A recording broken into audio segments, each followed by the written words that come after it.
What is up, everybody? And we are live for this month's Meetup. Wholesaling Made Simple. What we do here each month is the fourth Wednesday of the month. And basically, we like to just take some facet of wholesaling and kind of teach it our way, how we do it, the mistakes we've made from it, what we've learned from it, those types of things. And for the most part, we've been virtual for the last few months, which is I feel like they've been going pretty good. Hopefully next month in July, we'll actually be able to be live at the Cyria building again, back in our usual home.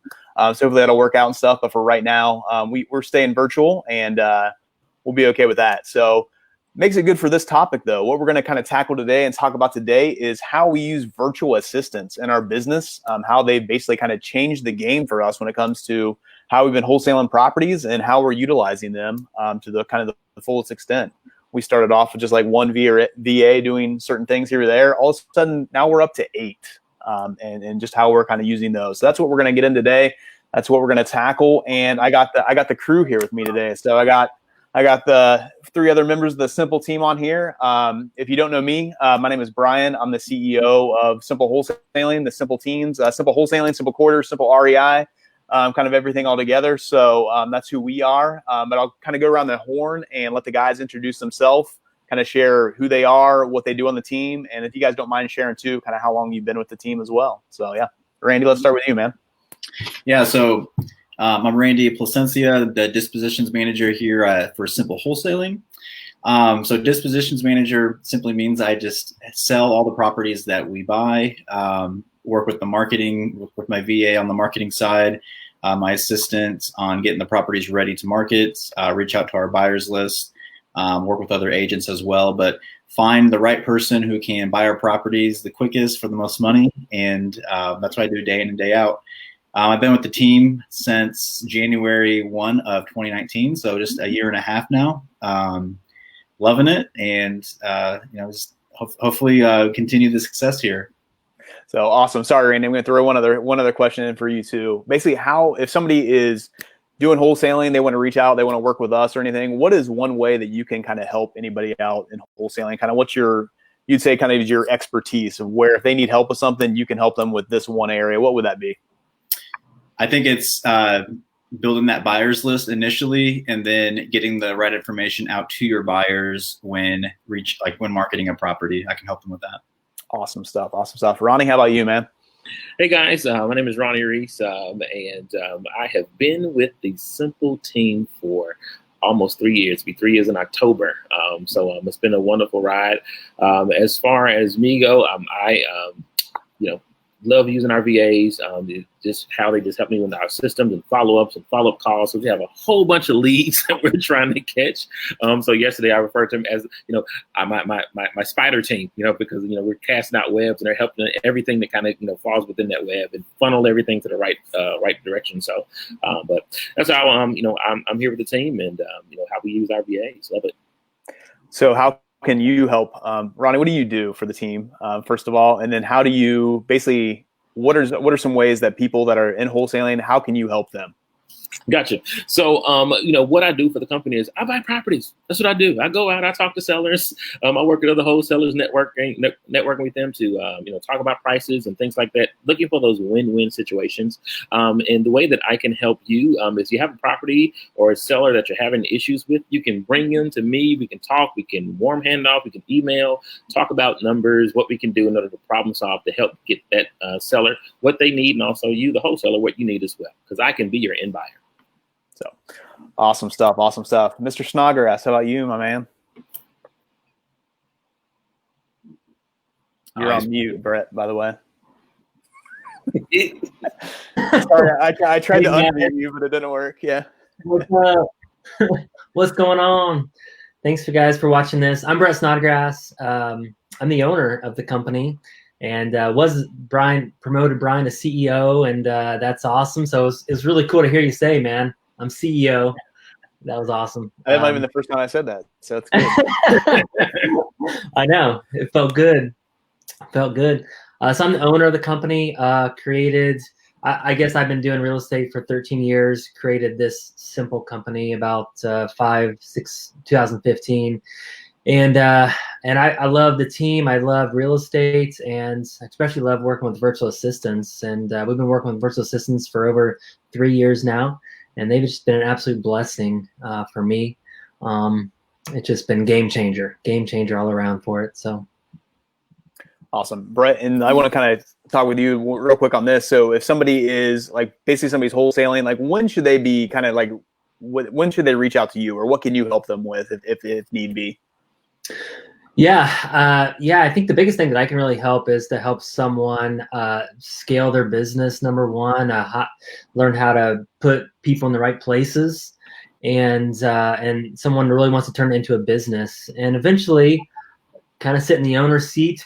You know, when people talk about freedom and financial freedom and putting the right people in the right places, and kind of getting to that point, I feel like that's what I've been doing for the last few years. So I can definitely help with the freedom part of the business.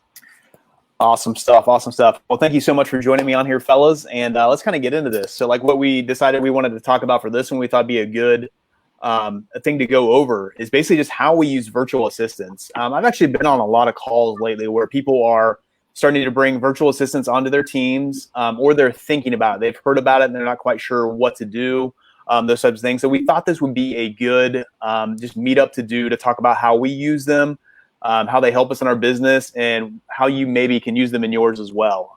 And you know, Brett kind of mentioned, like, we started off kind of like with one VA doing some little stuff here or there, realized like, hey, this is a lot of help. And then we brought, you know, another one on. All of a sudden we're up to 8 now.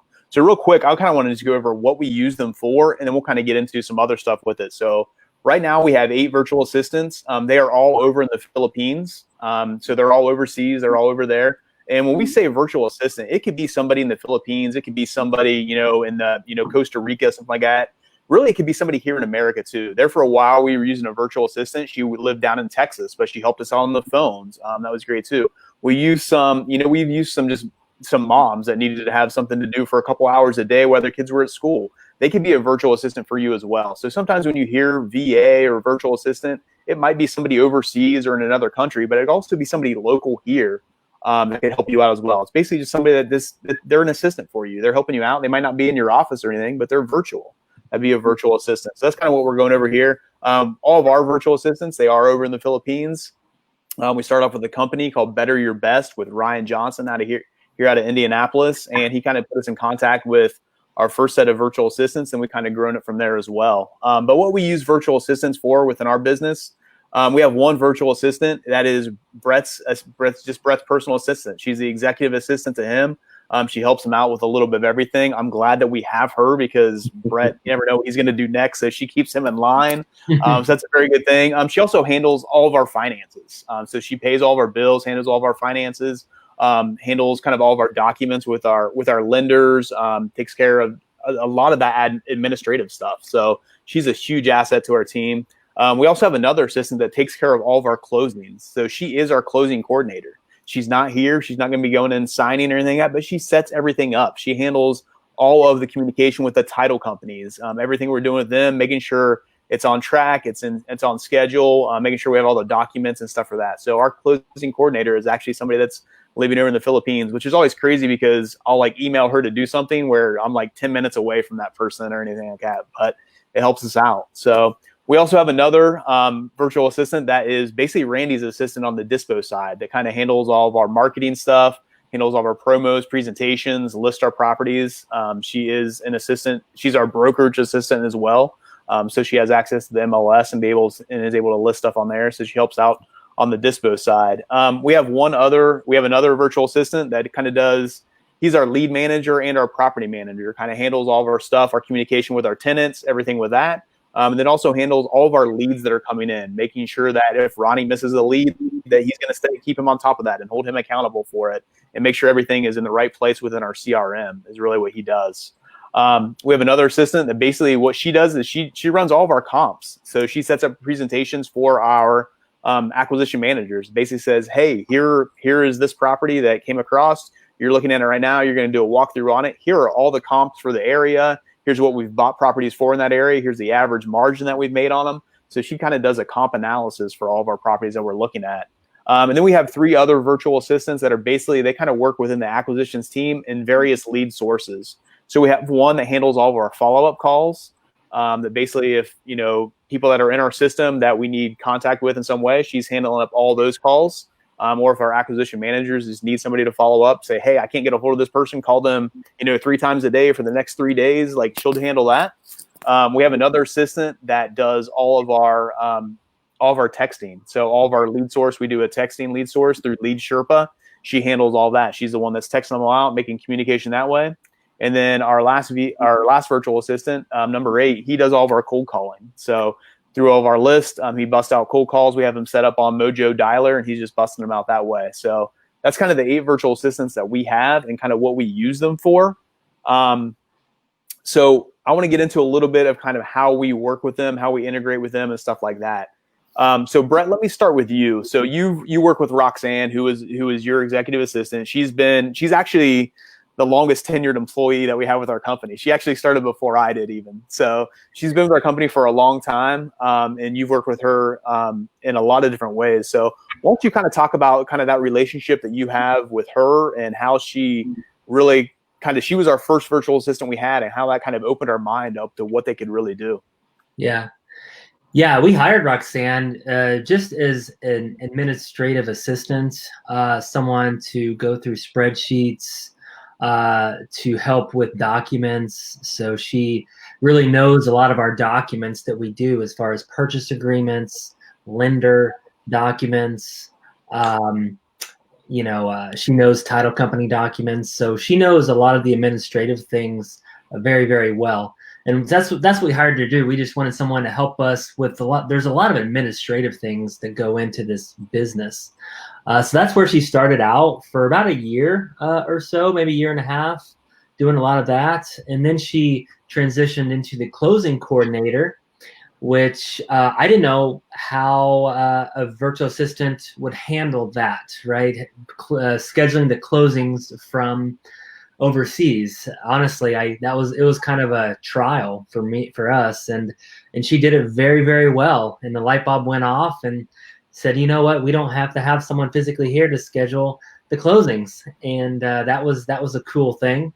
And then now she has transitioned from the closing coordinator, which she oversees our current closing coordinator, to my executive assistant. I think every CEO or when I was CEO or a business owner, eventually they need an executive assistant. We have a lot of stuff on our plate. We do a lot of different things. And again, it comes back to that freedom word, that in order to be free, I have to have someone just kind of manage all the things that a business owner has to manage. We have finances to manage, and making sure we're not losing money, and emails to manage, and calendars to manage, and podcasts and webinars. So there's a lot of things to manage. So she really helps with all of that, because I'm not a very detailed person, and Roxanne is. So she keeps me on point, number one. So she manages my calendar.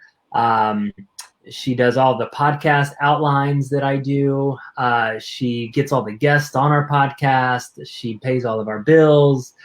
She works with all of our lenders. She's very well known. In our company.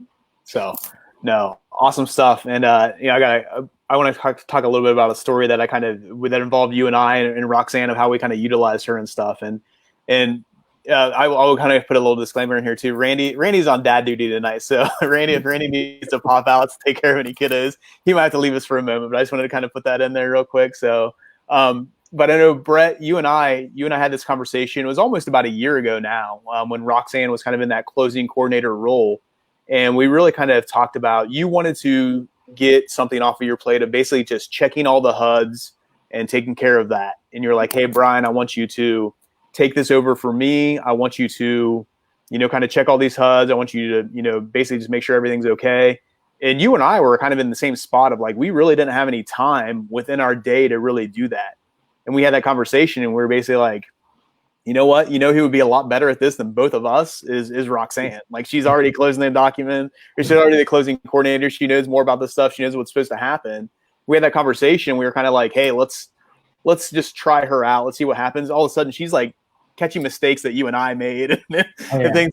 She was a lot better at it. But I think that really opened up our eyes to, man, if we're able to train our virtual assistants, correctly, we're able to kind of put these tasks on their plate, they can handle it. And I think that was a great example of that. And can you talk about like how important that was for you and just kind of how that really opened up your day and just kind of opened up your trust level too with bringing on a virtual assistant? Yeah. Just checking the HUDs. That's a great example. And I've been doing this for 13 years, and I've always approved all of the HUD statements, the settlement statements with all the numbers on it that you get. And that's the money, right? You approve it, you press the button, and the money gets sent. And I never trusted anybody with that, except, I was wanting to trust Brian with that. He was doing it. But again, Roxanne was a lot more detailed than me. And it's just funny. Like, I feel like everybody that in their roles now, including the virtual assistants, are better than me at everything. And that's a cool place to be. But as far as what that took off of my plate, for an example, we did over 300 deals last year. So that's 300 buying properties and 300 selling properties. That's 600 transactions. That's 600 HUDs that someone has to approve. And that's just huge. It's, some people say, well, it's a simple process. You just look at the HUD and it's simple, but it's out of mind, right? It's like some people don't realize that just getting stuff out of your mind is huge. Because for me, I'm driving my kids to the library and I'm like, oh, I have to approve 2 HUDs today. What am I doing? And I'm looking at my phone trying to approve them. And it's just that now I don't have to do that. It's just out of my mind because someone else takes care of it. And it's just huge. Yeah. You brought up a really good point there. You said that basically like kind of the people that we've entrusted to, whether it's a virtual assistant or a team member, the people that you put in place do it better than you. That's the whole point of hiring somebody, the whole point of bringing somebody onto your team. And that's something you want to keep in mind. I know when we hired Randy came in to replace me as the dispositions manager. And that's all I said. I was like, I want somebody that can do this better than me. Luckily, we found somebody that was a lot better than me at it. And Randy's doing a great job with it. And one of Randy's responsibilities is kind of working with one of our other assistants, Mayanne, on basically she's doing kind of everything behind the scenes when it comes to Randy of, selling our properties and stuff like that. So Randy, let's talk a little bit about kind of your relationship with Mayanne, how she helps you, and just kind of how she basically just makes your day go a little bit easier.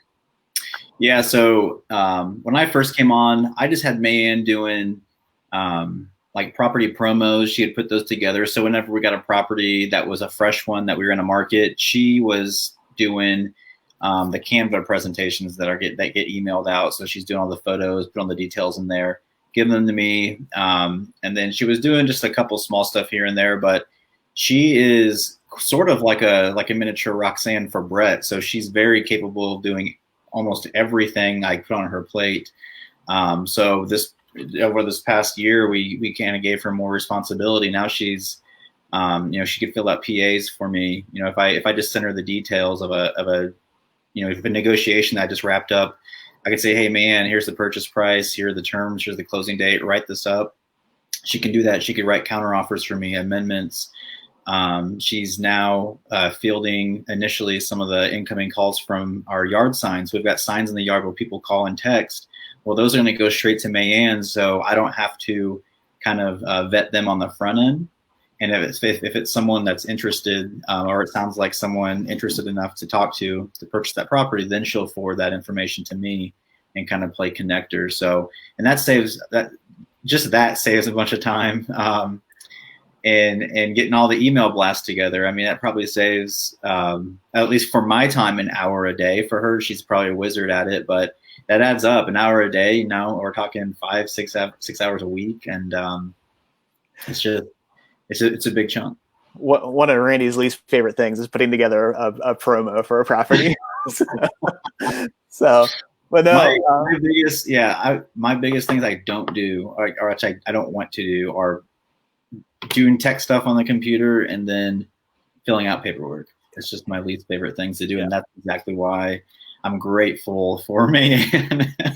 and that's exactly why we thought this would be a good topic to cover tonight. So right now, talking with just these two guys on their stuff. So Brett's talking about how basically he's entrusting our virtual assistants and they are better than him at it. That's huge right there. So entrusting them to take care of the tasks that get things off of your mind and they can do better than you at because you've been trained correctly. The second thing Randy said, they're doing the stuff that he doesn't like doing. So that's huge too. The stuff the things that you do throughout your day that you just, man, I'm not good at this, or I don't like doing this. Get them off your plate. Get somebody to do them that can do them really well, and that it's off of your plate. So really cool thing. I remember even talking to Randy. I don't know. It's been about maybe 6 to 8 months ago, something like that, where we got to the point where, hey, Randy, I really think you need to, like, when it comes to the counter offers, it comes to, amendments, filling out stuff like that. That was taking up Randy's time out of his day, where he's not talking to buyers and building, checking up on their criteria and building those relationships. And he was kind of like, yeah, I need to, put that on Mayan's plate. She's good. She can do this and stuff. But it kind of took a little bit. And you were like, oh, I know, I need to get it. I need to train her. I just haven't had time to do the training videos and stuff like that. And then I think you kind of put it off a little bit. But once you did it, you're like, why didn't I do that a month ago? Like, that was the easiest thing ever, and it saved so much time. Yeah, I think it's just natural for someone. Like, I think you might have been the same way too. Starting out, like, once you do it, like, you want it done your way, and you're afraid to hand it over to someone because they're going to want to do it their way. It's going to be a little different, and you just don't want anything to be wrong. But it's hard to go over that mindset. You got to just keep in mind that if you do this, it's going to free up time for your money making activities. Put everything else that doesn't make you money on the back end, where you don't have to worry about doing it. It's going to get done, and as long as it gets done right, and you train your VA to do it. It's the only way to really grow. So I had to realize that, and it's helped a lot, and it's freed a lot of my time. Yeah. So, and I think something that's really important too, and Mayan's a really great example of this. Our dispositions VA, basically, one of the things that we do within our culture, we and we'll talk about this a little bit more on just kind of how we incorporate our virtual assistants into our culture. They're a part of our team meetings. They are part of our team. Like, we consider that we have 6 people local here. We have 8 virtual assistants. We have 14 team members. That's how we look at it. But one of the things that we do within our culture is we talk about, like, hey, what's your capacity? Like, how are you feeling and what are you doing? Do you have capacity to take something else on, or do we need to take something else off your plate? Like, Mayan's a great example of kind of when she's like, hey, I need something else. Like, I have some time in my day. I'm only like 80% capacity. Can I have another task? Can I do another thing, for the month, for the week, whatever it is? Yeah. And it's kind of cool to be able to, when you have that relationship, when you have that trust build up with your virtual assistants and with your team members, when they can come to you and say, like, hey, I need something else. I need something more. It's so cool to be able to do. And she's a great example of that. But I think it's part of the culture of what we built with our virtual assistants. So it's huge. It's also just an example of trust. Mm-hmm. It would be easy for Mayan to say, nope, 100%, don't need anything else, and just play video games or something. I don't know.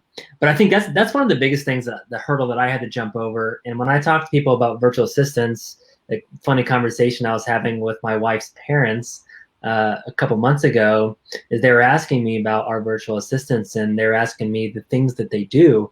And they're like, your virtual assistants pay your bills, and what? Like, they do all these different things. Like, how could you trust? And they haven't gotten that over the hurdle of, well, they're going to steal money from you, or, they're overseas or whatever. And I think that's just an example of, once you get to know your virtual assistants, it's a relationship just like anybody else. And you build that trust with them. And yeah, I trust them a lot more than I've trusted other team members in the past, wholeheartely. So I think that it's just, again, once you get into it and you build that relationship, it's just a game changer. Yeah. So let's talk about that trust a little bit, because I know my man Ronnie he was kind of worried about this too, of just like, oh no, I can take care of it. I don't trust them to necessarily put this on the spreadsheet in a timely manner or run these comps in enough time that I get it. Ronnie, how's that working out for you? Once we said, like, hey, let Belinda do this, let Belinda take over your spreadsheet, let her run the comps. It's going a little quicker, isn't it? It has changed the stress on my life. That it has changed the stress on my life. Having a virtual assistant, because we had opportunities to network with another team. We talked about how they were using virtual assistants within the acquisitions team, and just having our virtual assistant, Belinda, she is a rock star. She helps with, I'm getting addresses. She's be able to check, hey, what are the history? What have we bought in the past before? What's going on? And it kind of just helps me see things a lot quicker and respond a lot quicker. So, if any wholesalers knows, man, Ronnie's response time is just a lot faster. That's because I'm not having to go through deep dive, dig, and just search everything, because everything is kind of just placed right in front of me. So I mean, she's awesome just in that way. And then also too, just putting things within our system, within spreadsheets. Because now if I'm on the road looking at a property, I get an incoming call from a seller, and I can freely have that entire conversation. I can be myself. I don't have to stress and try to do 2 and 3 different things. Our lead manager, he has the ability to be able to go in now, check our call system, because all our calls are recorded. And then he can look and say, hey, don't forget to follow up on this. And I go in, I check our system. The seller's information that they gave me is there. The email that they gave me on the phone call is there. The entire conversation is recorded. It's right there in the notes. All I have to do is follow up and keep on going. So it just makes a lot of the administrative work, which sometimes I am not the best at. I'm good in front of people and things like that. But they help put bones, to my pizzazz. So it looks really good. Good job with the use of the word pizzazz on there. I like that. So, let's talk about, when we're talking about trust and kind of being able to entrust them to do certain tasks, or even deal with money, things like that. A little bit of that is accountability and training and what all that comes into. So we have somebody like Roxanne is somebody that she's been with our company for more than 3 years. Mayan's been with the company for 2 years now. We have some people that have been with our team for years, and we can hold them accountable. They can hold us accountable on a lot of things. They've been with us so well, and we have that kind of relationship. But when you're first bringing on a virtual assistant, you can't entrust them right away. You can't say hey, here's all the tasks you needed to do. I expect you to get this number, this number, this number. It's part of that training and making sure they understand really what you're focused on, what you need to do, kind of what your expectations are of them, and then gradually working up to that. I kind of go back to Mayan as an example, just because I used to work with her before Randy and stuff. But it was she was started off with very little things. And basically, maybe she had to do 5 promos during the day, and that was all she had to do. Well, to now that, that might have taken 5 hours at one point. Now that's down that's 20 minutes. She's busting that out and she's ready for other stuff. So by just starting them off with certain little tasks, and then just kind of building that up, and then it comes back to kind of seeing what their capacity is and what they can kind of deal with, and what their skill set is, what they enjoy doing, and having those conversations with them and stuff. So Brett, you want to talk a little bit about that too, of just kind of bringing a virtual assistant on, making sure they're trained up right, but then also being able to hold them accountable for what they really need to do? Yeah, so some things that we do, number one, every virtual assistant that we have typically does a start of the day report, or we have a sheet called the Stick at 6 that they list the things they're going to do for that day. It's their to-do list.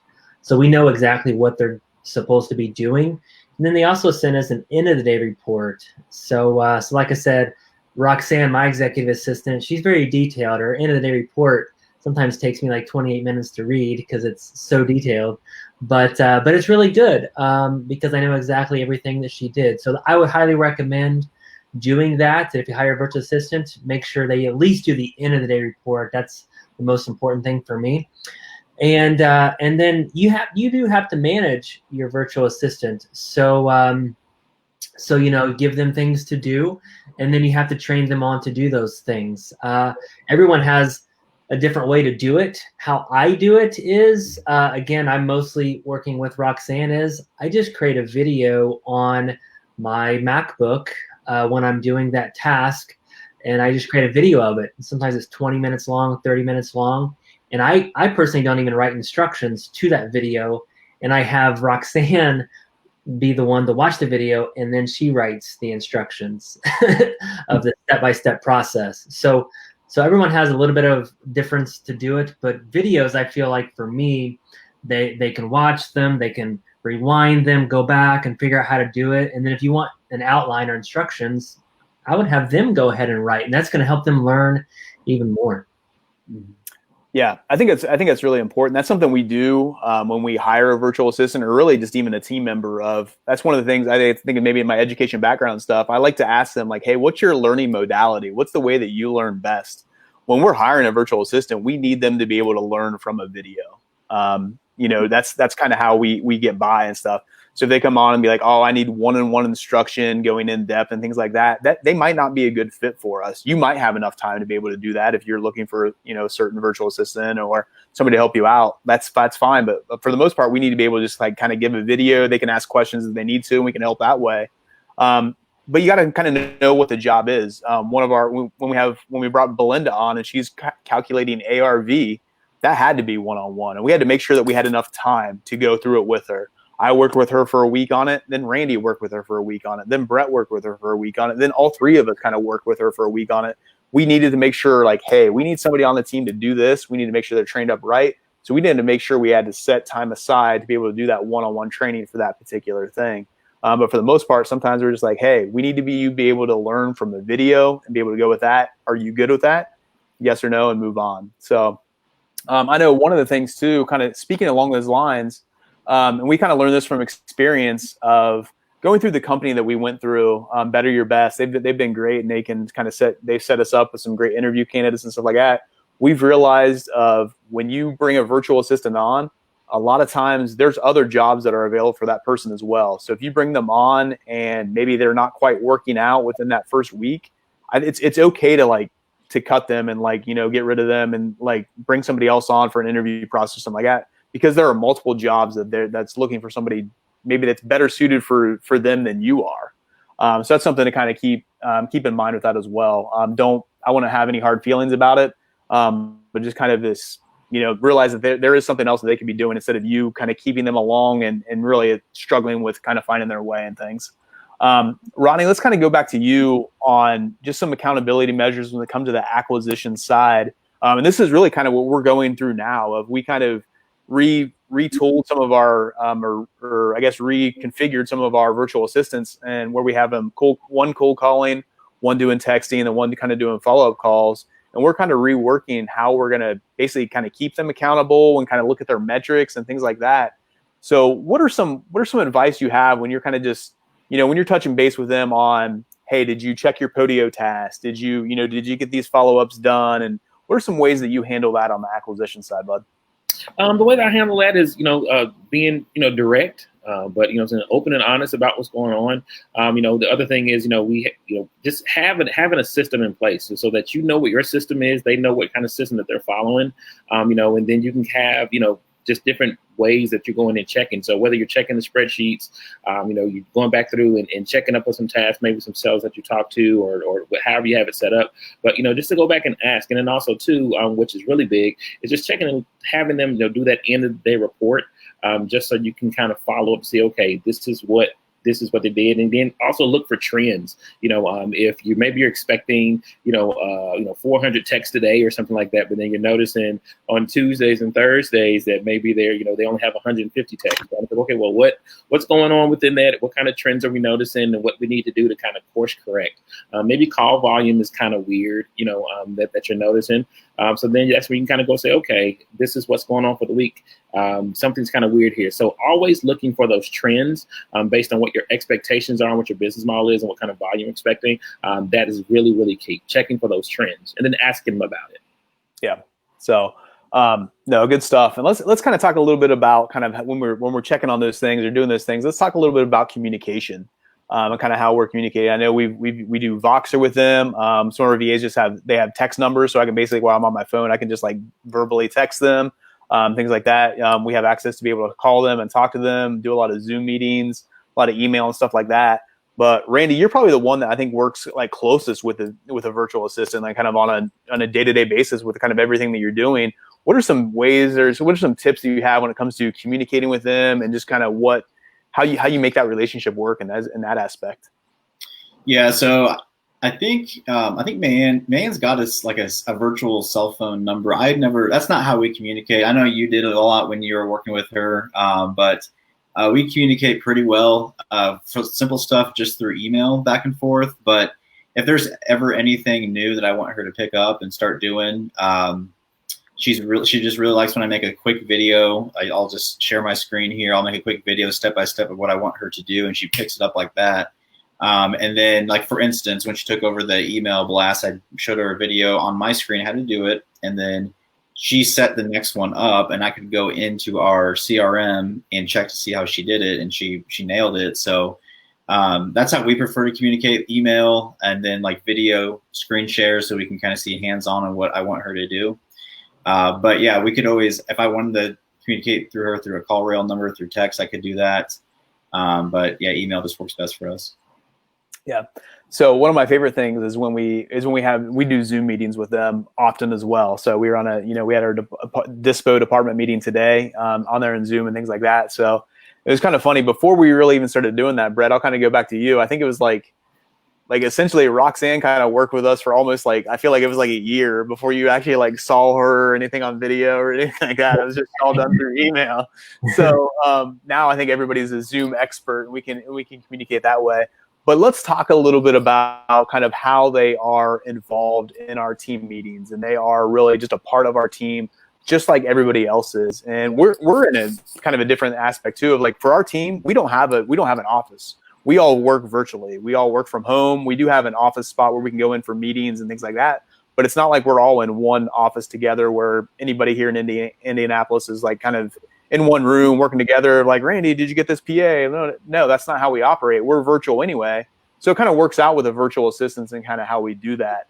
But let's talk a little bit about like Brett, just kind of bringing them into our meetings. We have a town hall meeting every Friday where everybody involved in our team is on there. But then also they're on our department meetings as well. Kind of let's talk a little bit about how important that is and kind of why you even made that decision of like, hey, I want them to be a part of this. Yeah. I think that biggest issues, especially with virtual assistants, and now I think we're going the direction of a lot more virtual, is people just feeling isolated. And I think that, you got to think about their shoes. They live overseas. They're working for a company here. Ours live overseas. They work for a company in the United States. They don't really know much about our area. And we're teaching them all that. They're working by themselves. They typically work at night, right? Because of time difference.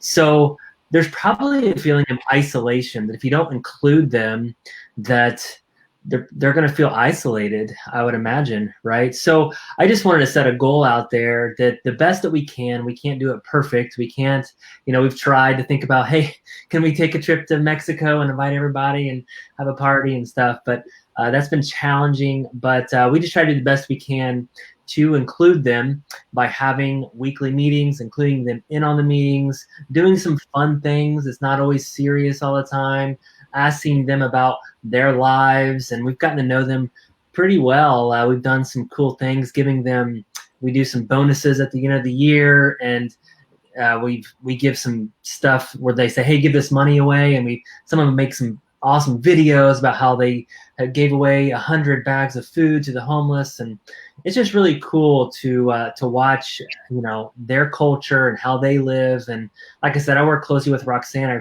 truly care about her. I know about her family and her husband, and it's just an awesome work to work with them. So that's why I just want them to feel included. And if you don't, I think there could be a feeling of isolation there. I know I would if I was in that position.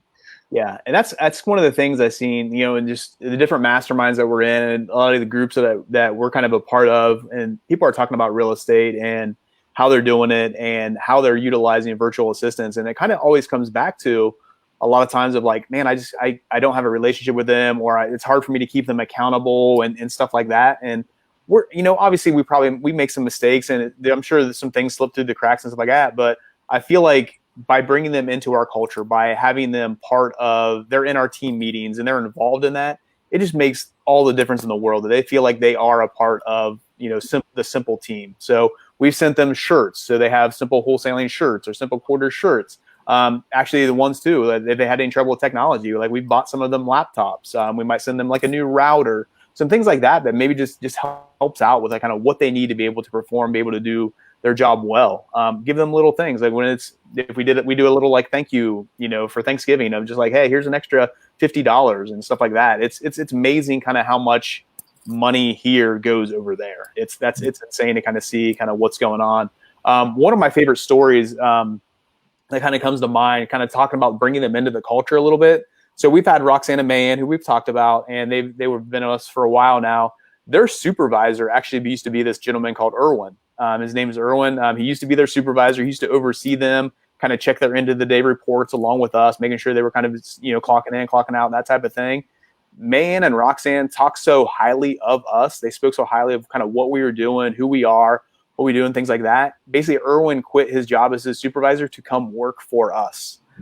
So it's just an example of kind of the things that you can do to kind of help them out, and how we always talk about your reputation means everything within real estate and within wholesaling. It means the same thing, when you're dealing with team members and who you're working with and how you're working with them and stuff. So it's just a kind of a cool story, and not to like put us up there or anything like that. It's just something to, when you bring them into your culture, when you bring them into what you're doing, they buy into it. They feel like they're a part of us. So one of my favorite things, Randy, you can even talk about this a little bit, of like whenever we have a property spreadsheet, and whenever we sell a property, we turn it red. And that's like Mayan's favorite thing. It's like when a property turns red, she gets to move it. She gets to remove it from the MLS. She gets to do, like, how much of joy does that bring her when like that happens and stuff?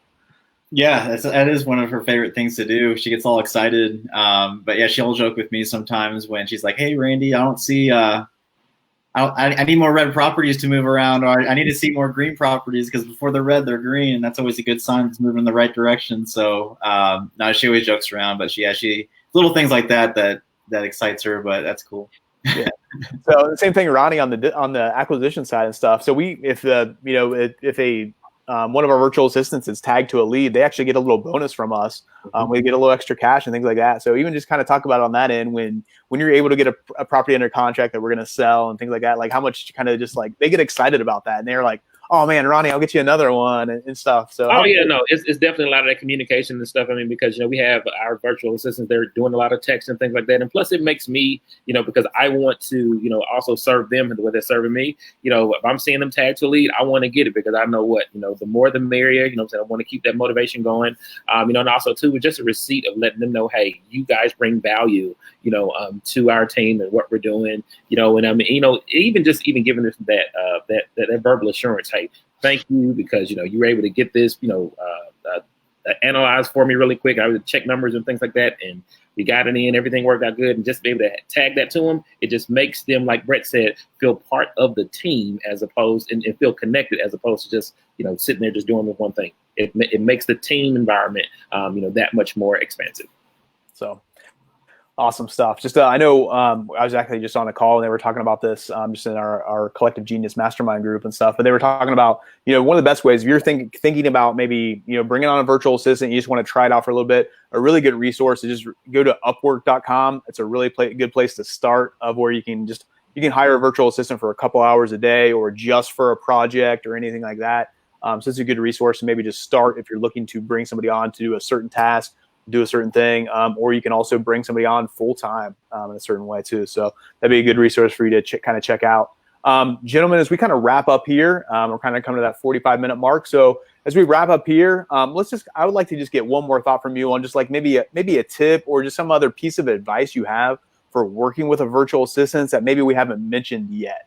So Brett, let's just start with you, man. What's something else that you could just provide for everybody out there who's thinking of, maybe they're on the fence, or maybe their relationship isn't going so well with a virtual assistant? What's some advice that you maybe have for them? Yeah, I think my advice is, I'm just so thankful that I tried it, right? I didn't know if it was going to work. I just said, this is something I'm going to try. And I've tried a lot of things as a business owner, and some have worked and some have not. And the virtual assistant, hiring our first virtual assistants, was definitely a game changer in my life. I'm so glad that I tried it. We don't have 8 virtual assistants because it is something that has failed us, right? We've grown through that, and it's such just a game changer. And for me, like, we try to keep our business simple, and I feel like some people think hiring a virtual assistant can be a complex decision, because how do you pay them and all these different things. But for me, it's actually a simple move. It takes a lot of the complexity out of it. Some of the complexity has been bringing in, a local person, and you got payroll, and you got, all these different things you got to think about with that. So this is kind of simplifies it for me. So like I said, it's been a game changer. I'm so glad. So I would just recommend just try it out. Maybe it's for you, maybe it's for not, but I think that it could definitely be a game changer for you. Cool. Randy, how about you, man? What's just one last like little piece of advice or a tip when it comes to working with a virtual assistant? Well, I think my advice would be for anyone that is on the fence for it. The best thing to do is, because sometimes people might think it's not worth it, to pay for a virtual assistant, but make a list. Maybe take 2 or 3 days in a row. Make a list of what you've done all day, and look at what you've done that weren't activities that did not generate income or did not generate any money, versus the activities that you did do that would grow your business and make the phone ring. And you'd be surprised at how long that list of non-money making activities is. That's a sign right there that you should delegate those to someone else. And the best, I guess, money saving way and time saving way, just to give it to a virtual assistant. Try it out. I would reach out to people who have done it before. Try to get connected with the right company that can get you a real estate virtual assistant. But I'd start doing that and interviewing and pick the right one. Yeah. So it's probably the epitome of like the phrase, like, you need to spend money to make money. Like, I think it's 100% worth any kind of investment you put into it. I think, whatever you're paying your virtual assistant, like it comes back to you tenfold. I 100% think that. So, yeah. So Ronnie, how about you? When it just comes to like that kind of that communication piece, kind of keeping that relationship up, just kind of working with them on a day-to-day basis, what's some more advice that you have, bud? They're people too, so be human with them, share with them, just again, do what you can in order to build that culture, community of support, and give that feedback, because everyone likes good feedback. Everyone likes a good culture, and treat them just like you would anyone else. And that will allow things to go, the way that you want it to. And if you find that, things aren't fitting because maybe they want, to be called Beyonce, it's okay, be okay with moving on and and trying again to get back on the horse again, because there is a virtual assistant that can help alleviate your time, and be a good investment into your company. Yeah. So I know we have a comment on here just about like kind of how we pay them and stuff like that. If you go through Upwork, like you just pay them directly through Upwork. So I know if you're going through them, so you're not like paying them, you're not sending them a check or anything like that. You just pay through Upwork, kind of an easy thing to do. Same thing with our the company that we kind of go through. We pay the company. We don't pay them. We're not working, with them or anything like that. We just pay the company. So that's kind of a good way to kind of handle that. I know there's some, my wife's former director of HR, so she'd have some, talking about like kind of the legality and like the stuff when it comes to that. You want to make sure you cover your basis. You don't want to kind of worry about anything. So going through a company is something I definitely recommend when it comes to that type of stuff. So my, kind of my last little piece of advice is make sure that, you know what your person enjoys doing and what they're good at doing when you're bringing on a virtual assistant. So we've kind of learned from experience of like, hey, taking calls live are really not in our virtual assistant's wheelhouse. So this is not something we've toyed around with it. And we kind of, we might have lost some deals from it or anything like that. That's just something that it didn't quite work out for us. We knew that we needed to have our people here in Indianapolis kind of take those calls live, or somebody here in the US kind of take those calls live. That's something that didn't really work out with us. So it's okay to try some things, try some different things, stuff like that, but make sure you're kind of staying on top of like, hey, what works for them? What are they good at? What are their strengths? And just not being like, oh, this person didn't work out for me because they couldn't take it to call live. Like what else can they do? What else are they good at? And kind of sticking with that. So that's kind of that, kind of the last little piece of advice. Make sure you're utilizing them as best you can for what you really need. So with that, gentlemen, you have anything else or anything we missed that we want to go over before we get out of here? I don't think so. Scratch it. Awesome stuff. Well, thank you so much for joining me. If you have any questions at all, don't hesitate to reach out to us on the Wholesaling Made Simple Facebook group. Ask any questions. You can jump on here, ask them as well under the comments section. If you need to reach out to me privately or anything like that, Brian@simplewholesaling.com. I'd be more than happy to help you, or you can reach out to any one of us on Facebook and connect with us that way. If we're not friends yet, definitely friend us. We'd love to connect with you and help you in any way, whether you're in Indianapolis or nationwide. We kind of work with a bunch of wholesalers around. So this is what we do this for. This is what we like to help out with. And with that, I just want to thank you so much. Let us know if there's anything that we can be praying about for you. And then hopefully in July, we'll see everybody live. That would be a fantastic thing. If not, we'll be back on here virtual and have another great topic for you. But with that, thanks a lot. God bless and take care. See you guys.